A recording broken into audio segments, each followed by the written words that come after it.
अच्छा बताइए ना, डूबती नैया उनका ना है। अब ये ना 4 गो सीट पर चुनाव लड़े, लाजो नहीं लगता है सब बतियाने में। चारों सीट पर हार गए तो वो अभी घर, तो अब कोई बेशर्मी का हद पार करके बात करे तो अब क्या कहना है। पारस जी वाला हाल करेंगे कह रहे हैं। मैं कह रहा हूँ कि अब इससे बड़ा बेशर्म कौन होगा। अभी 4 सीट पे जनता, बिहार का जनता चुनाव हरा दिया, तब वो इस तरह से बात कर रहे हैं, तो अभी तो बेशर्मी की प्रकाष्ठा है। उस कैबिनेट में मैं भी था जिस कैबिनेट में इस काम के लिए राशि की स्वीकृति दी गई थी। तो उस काम को शुरू कराया और बाद के दिनों में फर्जी तरीके से लोग सरकार में आ गया था। तो जिस वक्त ये काम चला उस वक्त उनकी पार्टी भी सरकार में शामिल थी। अब उनको स्वयं मालूम नहीं है कि जो यह काम हुआ तो उनकी पार्टी के सरकार में रहते हुआ, तो यदि वो इसको फर्जी कर रहे हैं इसका मतलब उनका पार्टी भी फर्जी है। बाबू फर्जी जानकारी के आधार पर फर्जी बयान दे रहे हैं। हम लोगों के नज़र में वो नेता भी फर्जी ही हैं। केंद्रीय मंत्री जीतन राम मांझी को एनडीए औकात दिखा रही है। अब जीतन राम मांझी बिहार विधानसभा चुनाव में अपनी ताकत दिखाएंगे। अब इसको लेकर के जब सवाल पूछा गया, बिहार सरकार के मंत्री हैं मंगल पांडे, तो उन्होंने कहा है कि आप लोगों को चिंता करने की ज़रूरत नहीं है, जीतन राम मांझी हमारे साथ हैं, एनडीए में सब कुछ ठीक है। वहीं रोहिणी आचार्य ऑफर दे रही है और नैया पार करने की बात कह रहे हैं कि जीतन राम मांझी की अगर नैया डूबती है तो महागठबंधन के लोग उनकी नैया को पार करेंगे। इस पर जो है खूब बरस जाते हैं। क्या कुछ कहते हुए नजर आ रहे हैं मंगल पांडे, सबसे पहले आप वो सुने। तो अपने फर्जी आदमी जिनका नाम आप ले रहे हैं, फर्जी मैं इसलिए कह रहा हूँ कि सारे चीज़ों की तथ्यात्मक जानकारी उनको नहीं रहती है। एक तो पहले उनको ये जानकारी होना चाहिए कि बिहार में जो जातीय जनगणना हुई वह उस वक्त निर्णय लिया गया जब भारतीय जनता पार्टी सरकार में थी और सभी दलों ने समर्थन किया था।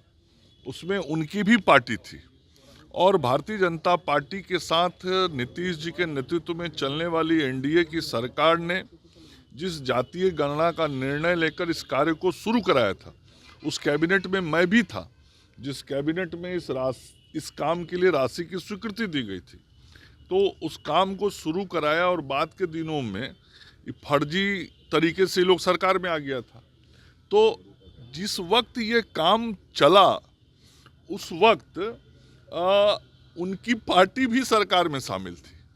अब उनको स्वयं मालूम नहीं है कि जो यह काम हुआ तो उनकी पार्टी के सरकार में रहते हुआ, तो यदि वो इसको फर्जी कर रहे हैं इसका मतलब उनका पार्टी भी फर्जी है। सर एक और सवाल नहीं, मैं पूरी बात सुन लीजिए। यदि वो इसको फर्जी कह रहे हैं तो इसका मतलब कि उनकी ही पार्टी सरकार में थी, पार्टी भी फर्जी है।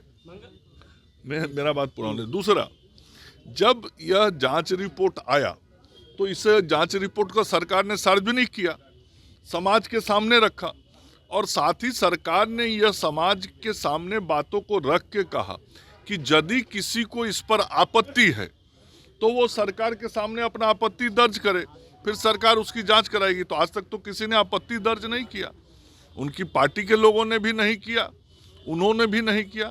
तो कुल मिला के फर्जी जानकारियों के आधार पर बयान देने वाला नेता भी फर्जी ही होता है। टिकट नहीं मिला, झारखंड में नहीं मिला, बिहार में अपना औकात बता देंगे। और रोहिणी जी को सभी हमारे सम्मानित जो एनडीए के नेता हैं, आप लोगों को उसकी चिंता नहीं करनी है। हमारे जो सभी सम्मानित एनडीए के नेता हैं वह केंद्रीय स्तर पर बैठते हैं, सब बात होती है और सब निर्णय होता है। महागठबंधन के नेता कर रहे हैं डूबती नैया को पार लगाएंगे मांझी जी को। अच्छा बताइए ना, डूबती नैया उनका ना है।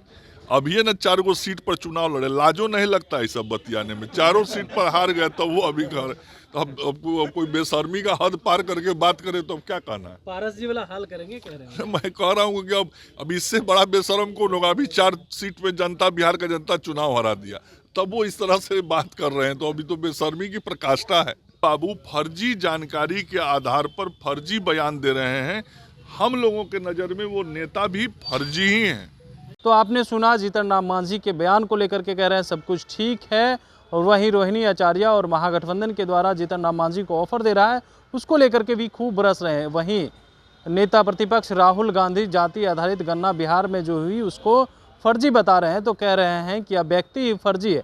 फर्जी व्यक्ति के बारे में क्या बात कर रहे हैं। कमलेश कुमार, लाइव बिहार पटना। बिहार बोर्ड 10वीं 12वीं परीक्षा की डेट शीट आ गई है। क्या आपकी तैयारी अभी अधूरी है? घबराने की कोई जरूरत नहीं। आ गया है read and pass quick reviser crash course book जो दे आपको परीक्षा के लिए VVI प्रश्नों की अल्प समय में बेहतर तैयारी। प्रकाशक भारतीय भवन, खजांची रोड, पटना।